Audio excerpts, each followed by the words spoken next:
Good morning. Are we Morning. live? I think so. I think it looks like it's working. Looks like it's working. Good morning, Amrit. We got a cool little feature that shows the comments now. We're up in the tech. Yeah, we've upgraded for sure. Go with those add-on packages to StreamYard. Welcome to another Wake Up and Deliver Season 2, Episode 21. As always, we have John and myself at the same dock, same appointment time, same delivery location, bringing you all the latest and greatest that's happening. We're full of lack Leading of that energy logistics today. life. Like, look at the service. Like holidays. Last week was Canadian holiday. Doesn't matter. This week's American holiday. Doesn't matter. Still, your freight's moving. Your information's moving. We don't rest because you don't. On that note, I think we need a little bit of pick me up, wake me up. We're trying a different layout today. We're having John I in see. I'm on the other opposite. side from where I normally am, so I'm thrown. I'm just shook. I don't know what's happening right now. I'm We're, I'm we're, winging it, guys, just we're big gonna time. go close up. We're gonna go distance. We're gonna play around. We're gonna have Oh yeah. a We're little gonna bit we're of gonna be fun. dancing on your screen. You want to switch us back? Is that what you're doing? Hold No, on. I'm okay. Let's go. Let's see what happens. Let's go. Okay. Some brain food. John's reactions. There's plenty of them. The best things in life, trust, talent, luck, have one thing in common. The harder you chase them, the faster they run. Your reputation is the only magnet strong enough to make them come to you. Yeah, okay. I mean, like this is like one of those like manifesting quotes and stuff, which I mean, look, everyone has their own opinion on. I don't know. The other two I could kind of see the luck thing, and it's funny because this conversation came up like with my girlfriend last week, and just saying about how so many people follow the routines or the structures or whatever of these very successful people, and more often than not what you end up finding is that while those people have either great routines or they have great discipline or great work ethics or whatever, there's usually a pretty monumental luck point, pivot point, or they have had a series of sort of lucky encounters. And it's kind of an interesting thing about understanding, because I think like even if you think about something as simple as shows like what's the singing one there, America's Got Talent, maybe, or the ones they sing, like what are those Idol, ones? American Idol, Yeah, American Idol, there you go. um pop think culture about today. this. Well, yeah, but I mean, it's more, think of the sheer number of people that you see out there that are big music stars, and you're like, wow, they're talented. Of course, they made it or whatever, right? But then you see a show like American Idol, and you see just how many more people have a high degree of talent. You know what I mean? So the talent itself or the capability is really not the be all or end all of whether or not you make it, right? Which then speaks to, you know, this concept of luck, like having the opportunities. There's the concept of preparedness and being ready to take advantage of any opportunity when it shows up. Like there's of course your practice and your work ethic and all of these things, but there's no one thing by itself that's just gonna do it. So anyways, the concept of luck, like I said, with that is more interesting to me. The other two, I would agree. I think that you have to just keep doing the work and doing your thing, and you know what I mean, not trying to force specifically a certain thing at a certain time. Isn't luck just being prepared and being able to identify an opportunity and seizing it? I mean, people come across um, obviously a lot of scenarios where it could be deemed as lucky, and they're like, that's luck is not ready for So a me. lot of I'm so gonna pass on.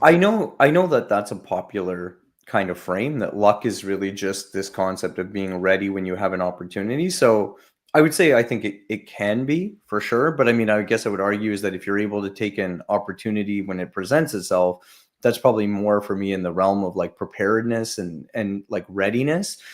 Like to me, when I think of luck, is just like if you just happen to bump into a person at your college campus that turned out to have access, like to a certain system or to a certain group of people or whatever, that if you hadn't gone left and you had gone right, you never would have met that person, so to speak. To me, that's a little bit more of like the concept of like luck, rather than like, hey, I bumped into 6 people. They were all interested in my idea, and I was ready with my ideas, ready to move with them because they gave me that opportunity. I see them as a little bit different.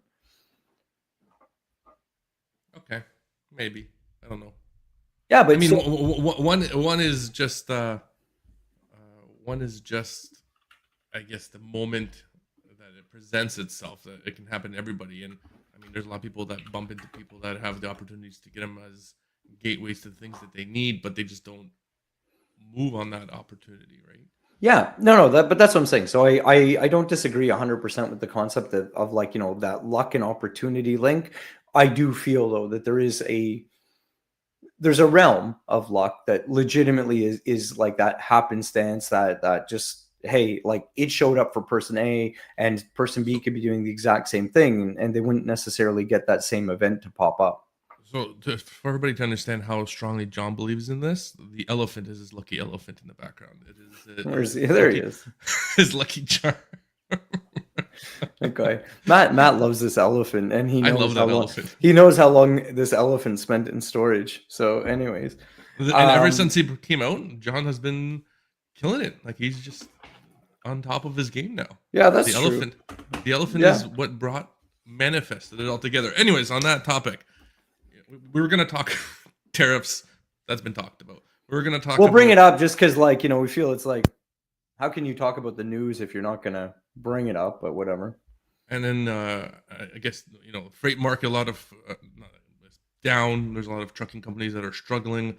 A lot of exits. I think it's a record number of exits, whether it's logistics companies and transportation companies are being reported.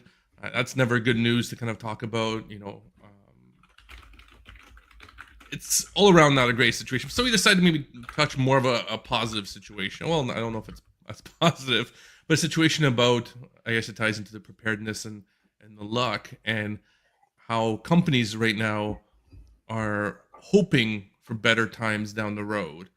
And they're pushing everything down the road, but they're creating their own bottleneck. And that's becoming a struggle and an opportunity for people to seize the moment right now. And instead of wait and look for a little bit of stability and don't wait and hold. Oh, also the other thing I want to bring up, just remind me before we forget, is talking about some of the like what I think is some big M&A opportunity and some things that people are probably overlooking a little bit. Anyways, so we'll get into that after. Get into that after. Yeah. So let's talk about the first thing. We've got President Trump that has taken a strong stance again against the EU with their trade deficit perspective that they're talking about, saying that there's about a $250 billion delta, feeling that that's unacceptable. And I believe his position over the weekend or whatever was that the EU was brought into existence solely to take advantage of America through trade. So seems like, unless there's some kind of shift, his last stance was to apply a blanket 50% tariffs on anything entering the US from the EU starting next week. I think June 1st, Sunday, I guess. Pushed to July, I believe. No, so July was the original date that there was supposed to be a tariff, and that was like barring a deal. But after like some stuff last week, my understanding is that he actually said, no, 50% as of June 1st, which was about a month ahead of what his previous position was. As of 2 hours ago, he is delaying it by a month. Was the latest news. Well, there you go. Come on. So see, we can't live in the instant time of information. I was going to say you can't even keep up because I legit was looking at that last night. Okay. I'll even post it as a comment. There you go. From there. Wow. Leading logistics. Wow. Perspective. Look at that. I'm going to put it up there so people can see it. It's there for you to check. Love it. Okay. Look, playing with all the toys. Oh, but that's crazy though. Like, I mean, honestly, I had this conversation over the weekend with someone, and here's the really, in my opinion, the dangerous thing with a lot of what's going on is that the wild and the brash kind of like policy changes and positions, people are like, oh, well, it's working. But the thing is that there's a real there's a real weird thing, and I know, Matt, you've shown me a few people on LinkedIn that have a decent following, that have, you know, really been perpetuating or sharing anyway this story, that all of these things are working. The challenge is that, like, it's kind of like, honestly, the only part of this US strategy that I think is beneficial, and I can't, despite my personal feelings on it, I can't say that it's not, is that it's kind of creating a bit of a win-win, in the sense of, like, the president becomes extremely brash and bold and makes these wild claims. The other countries don't know what to do, so they kind of step back, or they make these deals or whatever that kind of look like then his policies are making sense. And if they don't, it kind of gets people on this, like, yeah, like, if they don't want to work with us, then, you know, too bad for them, so to speak. Like, you know what I mean? It just really creates an issue. Smoke and mirrors too. Like, you have these big announcements of, hey, look, we've made this deal. This is great. And then a few days later, the reciprocal country comes back and goes, hey, there's no deal. There's nothing here. We just had a conversation. Yeah. And we haven't really resolved anything yet. There's a lot going on. Example is the China deal and the UK deal. Yeah. The UK deal was really nothing. They're like, yeah, we're in the middle of a conversation on this, but it's, well, not to mention that, like, UK car imports to the US is, like, negligible. So, like, whatever they, you know, they're like, yeah, whatever. The UK really, how many cars do they make? Really? Like, when's the last time you bought a good, British car? It's been what? MGs are gone. Land Rover has been sold. What else is there? Mini is German. Like, there's no real UK. But that's what I'm saying. Like, it's like a next to nothing thing. And then you know, the challenge is that, you know, unfortunately, he's playing kind of like Russian roulette with, like, small business in people's lives, because the thing is that, like, the big corporations, like the Walmarts and the Targets and the whatever, like, they'll figure it out. They've got enough buying power. They're insulated enough, multiple streams of revenue. But it's these small businesses. So, like, imagine now if, like, you had a relatively small business that was like, same thing, like, everyone thinks about from China, but, like, you know, there's lots of other products that come from different countries, and a lot of people could have had specialized products or a little bit more unique products that might have been coming in from, like, Poland or Germany or something like that. They've been importing into the US. They've been, you know, using that to sustain themselves and to grow their small business. And these impacts, like, upend those people in a heartbeat. Like, just completely shift their their ability to be profitable. We hear the stories of the big wins. We don't hear the stories about the losses. I know a few of our customers have come out and they said, hey, we're switching our supply chain and moving more stuff into Canada because of the tariffs, because they're operationally, they were originally shipping everything to the US, warehousing it, and then bringing it up into Canada. They're like, because of all the tariffs that are going on, it's cheaper to bring it into Canada, hold on to it until we need it in the US, and then we'll ship it when we need to ship into the U.S. And that's created opportunities for different companies, but you don't hear those losses as much. And these are some larger companies that are saying that, and they're not negligible either, right? Well, exactly. So, you know, have you ever seen the cameras, like the internet cameras from a company called Wyze, WIYZE?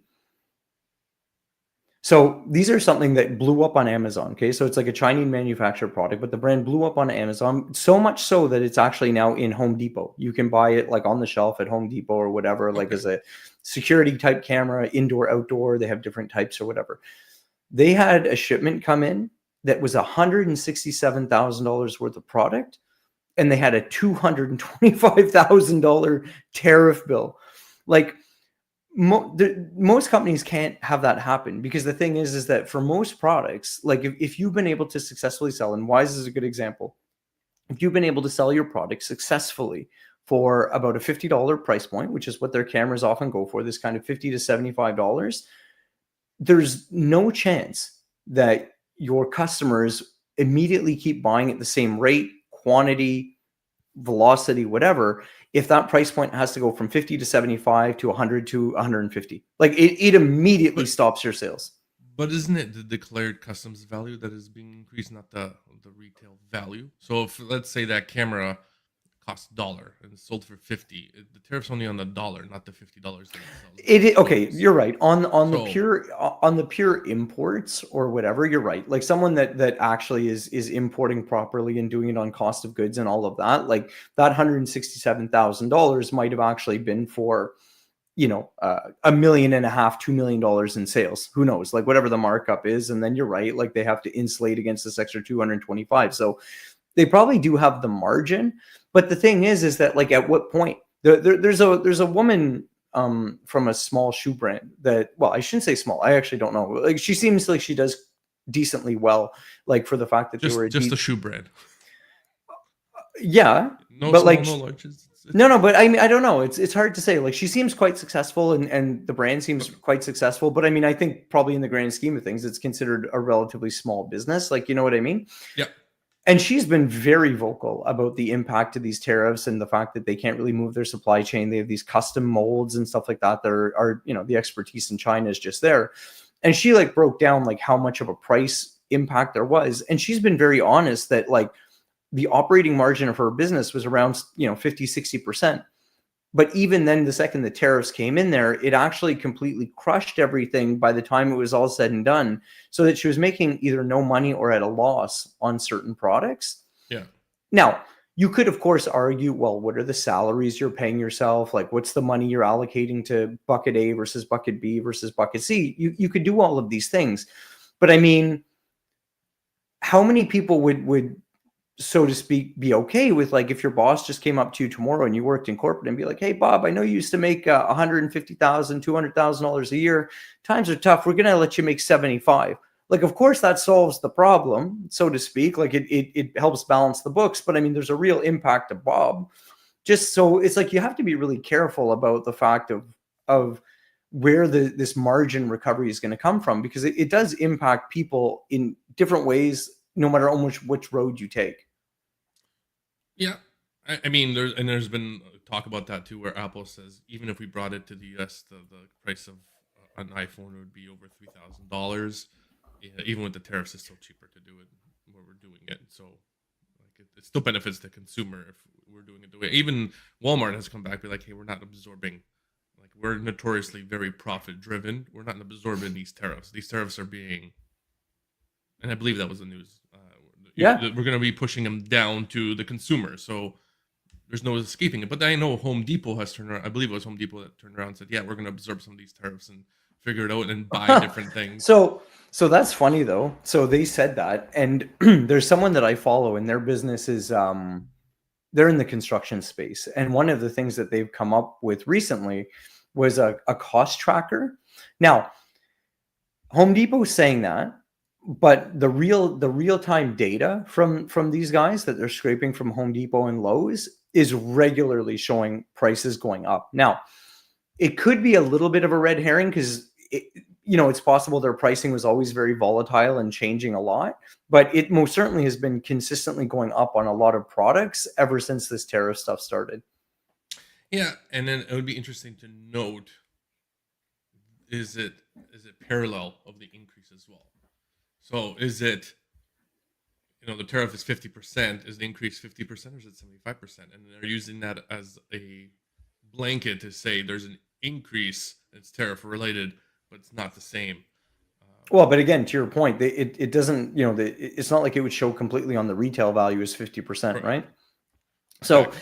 I thought that was interesting, but that's probably a good segue. So I'll bring up my other comment, and then we'll get back into the freight market, because I think it follows well. But I made a post last week about Target, and I was like, anyone that thinks that Target is like, just because they've been getting slammed ever since their last earnings call, like their performance was so bad or whatever, you know what I mean?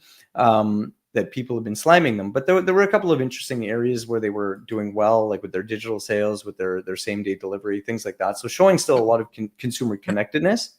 Target is very resilient. I remember even when they were in Canada, the shares were down. People were saying it's horrible when they pulled out. They're like, oh, it's the end of Target. And they rebound. They really focus. They're really good at being very specific and not worrying about the shares and focusing on what the sentiment is. And they really focus on what makes them successful. And they're very quick to pivot, unlike other companies. So for sure. To your nice pivot that they're working on, this last mile aspect of it, which I find quite interesting as well. Oh yeah, I think that there's probably going to be more there that people are going to see. But the point is that, like, Target is a company, and I say this in the same guise of talking about UPS and FedEx and all of these big companies, is that they see that they're having, struggles with, let's call it like a traditional model. Target in particular is having a real relevance issue at the moment. Like they're having a hard time finding like really where they stick compared to where they used to. But here's the thing. In 2023, Target made or had revenue of $107.4 billion. In 2024, they had $106.6 billion in top line revenue.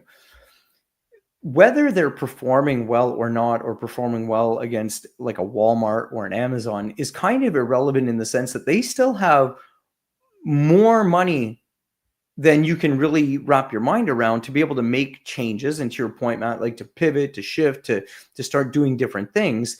And any of these public companies that start losing money and start losing relevance when they have that much money will most certainly start to be very dangerous in the space when you start thinking about alternate streams of revenue, mergers and acquisitions, because that's the fastest way that a lot of these companies can start to bolster themselves again, is just to buy the business and buy the revenue.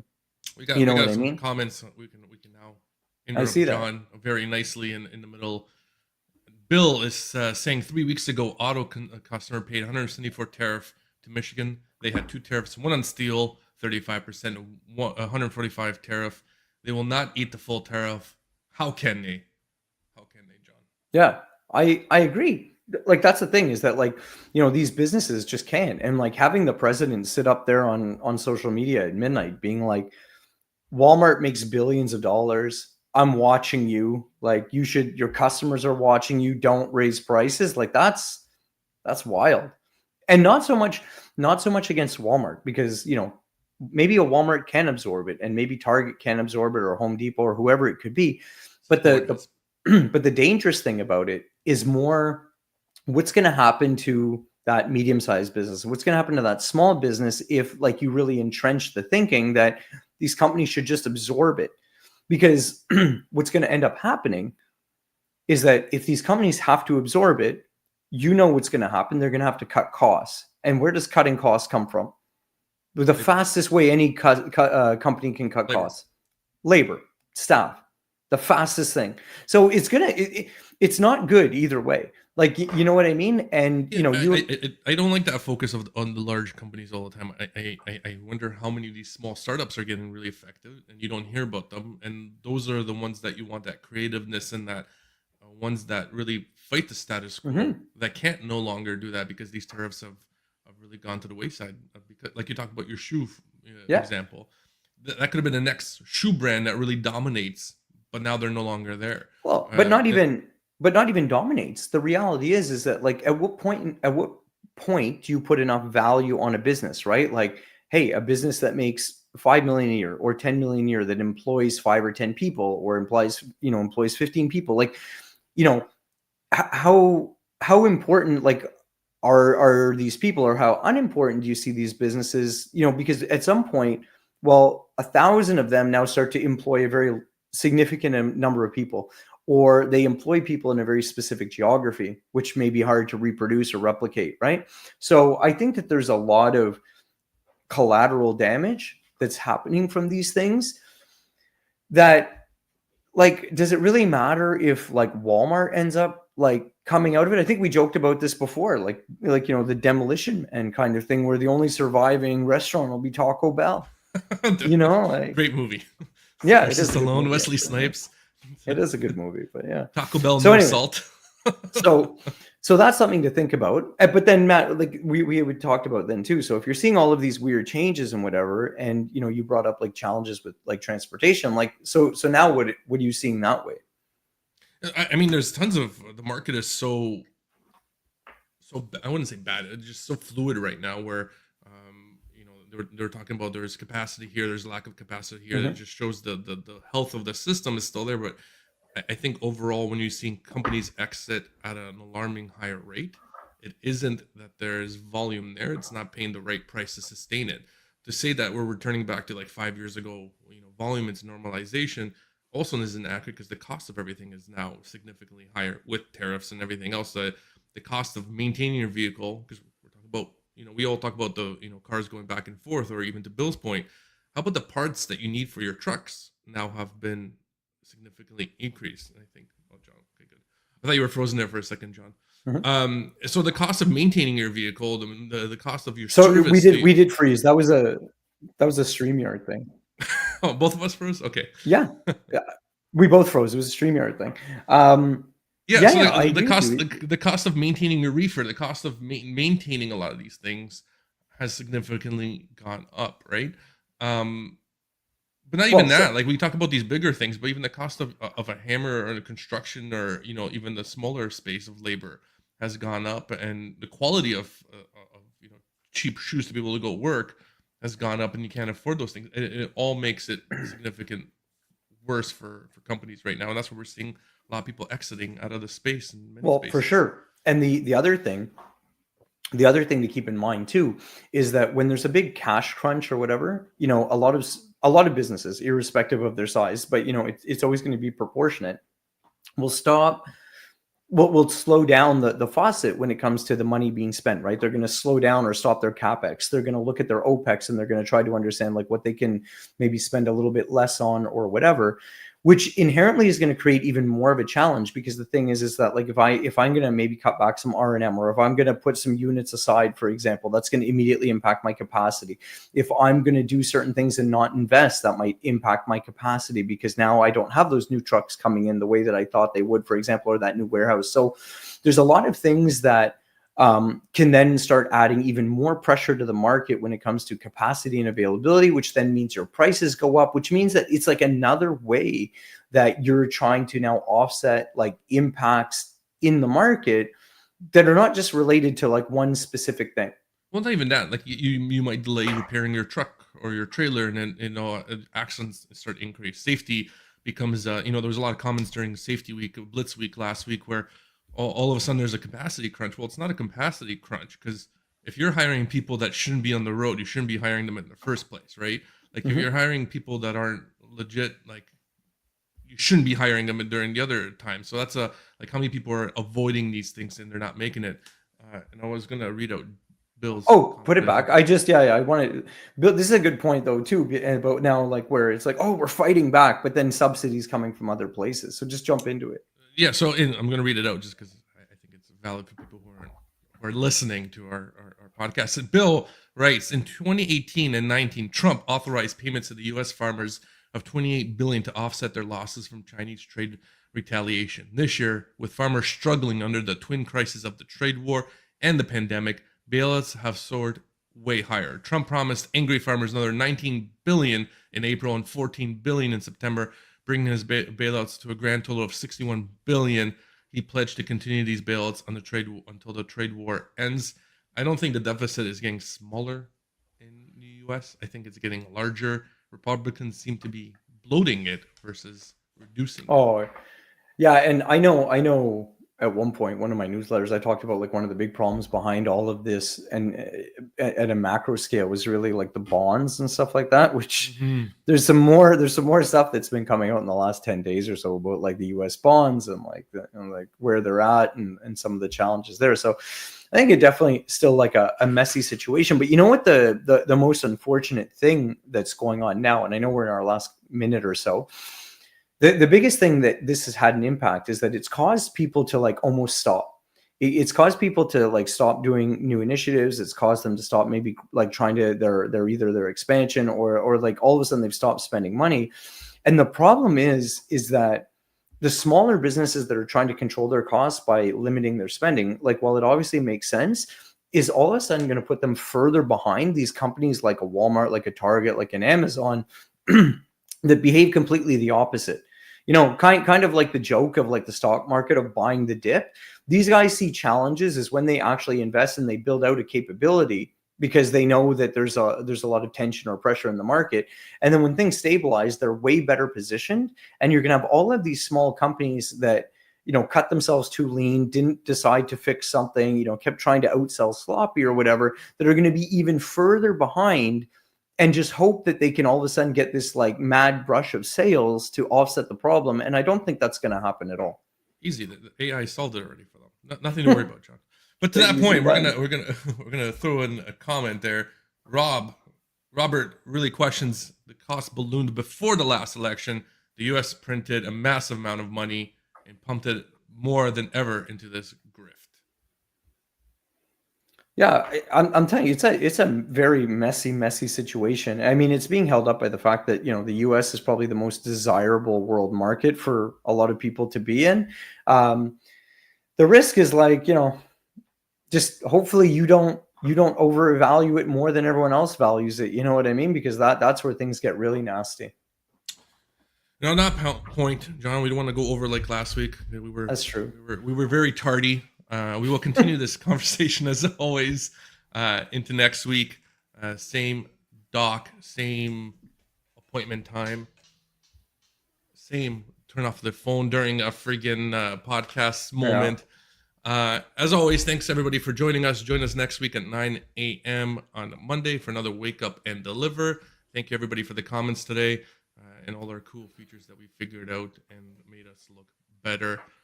As always, we encourage the technical difficulties because it makes it more fun for us. All right, everyone. Have a good Monday. I hope you kill your week. Yep. Cheers. Bye.